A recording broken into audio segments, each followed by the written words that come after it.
My wife and I are parents of two children. James, who is now 16 and driving, and Maria, who would have been 14 this year. Both our kids were adopted. When my wife went over there, we found out that Maria was a pretty sick child. She had pneumonia, and at one point had almost died in Guatemala. But she pulled through. We noticed she was slow in walking. And it was through Gillette Children's that she was diagnosed with mild spastic diplegia cerebral palsy. And there was a surgery that Dr.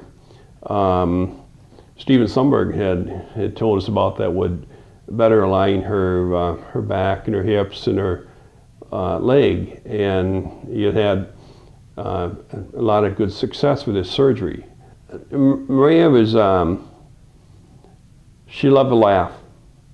And she and my son were best buddies. They had a way of teasing each other, and it was really fun interacting with the two of them together, because it was going to be it's like a laugh track with them. She was a leader type. One of the things she did before the day before the surgery, she organized the fourth grade party, and she delegated things to her classmates. The surgery is supposed to give her a new lease on life. It's supposed to give her the ability to walk more stable and live a more normal life. But she was finally wheeled into her hospital room at Gillette I think about 4 in the afternoon. She was there for a week, and like all the other hospitalizations, I slept overnight at Gillette, and my wife spent the day with her. So our daughter was never left alone. She had one of us to be there with her.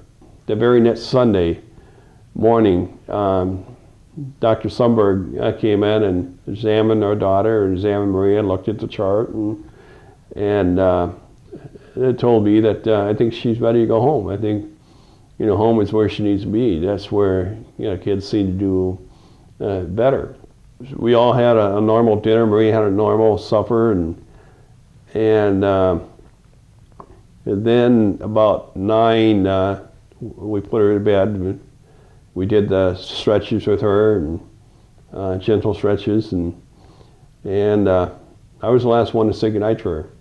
I came in and I said goodnight to her. I told her I loved you, and she said the same thing. And it seemed like just moments later, but I guess I had drifted off to sleep. And about 1:30, the lights went on in the bedroom, and my wife said, "You got to get up. You got to get up." And my brother-in-law was doing CPR on Maria in her bedroom, and I'm going, holy smoke, this can't be happening. This is a nightmare.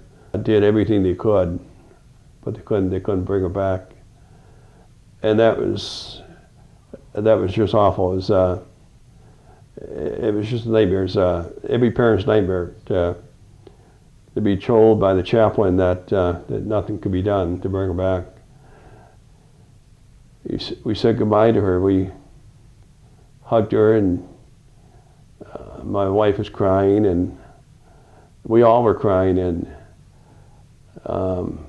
she had her purple pajamas on, and I'm going, I can't believe this is happening. But we of course had the autopsy. We had an autopsy on her, and the autopsy results indicated that she had died from codeine and diazepam toxicity in her bloodstream. And Dr. Stobel said to me that codeine is a very dangerous drug, and she had mentioned that that codeine is not prescribed in Europe anymore because of the dangers of that drug, and how in some cases it does cause death in children. And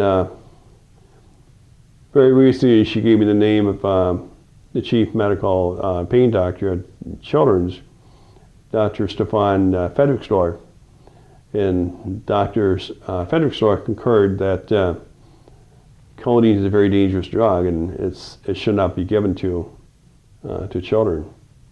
And my goal right now is I want to be a positive influence. I want to make things better, and I want my daughter's memory to be that the medical system has been improved when doctors and patients and families are working together. Positive change can come about, and I think healing can come about too. I think the greatest memory you can leave your kid, your child that died, is to work for the good of the medical system.